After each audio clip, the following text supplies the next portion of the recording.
प्रामाणिकपणाने आलेल्या कार्यकर्त्यांना सांगेल, येणाऱ्या काळामध्ये महाराष्ट्रामध्येच ही ताकद आहे, फक्त महाराष्ट्रामध्ये. लोकसभेला महाराष्ट्राने ही ताकद दाखवून दिली, विधानसभेला विरोधक सावध झाले आणि आपल्या कूटनीतीने विधानसभा घेतली.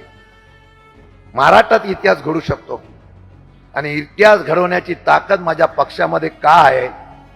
आणि सगळे गेले तरी माझा नेता ठाम आहे आणि तुमच्यासारखे कार्यकर्ते ठाम आहे.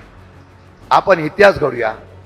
माझ्या राजा राजपूरकरांनी आणि त्यांच्या सहकार्याने एक मंडल यात्रा काढली आहे. आता जिथे जिथे होईल तिथे तिथे आंदोलन करू.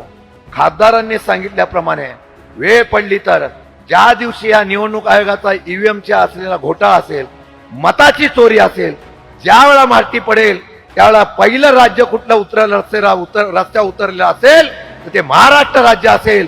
लोकशाही टिकवण्यासाठी हे राज्य चालवण्यासाठी आपण उतरू.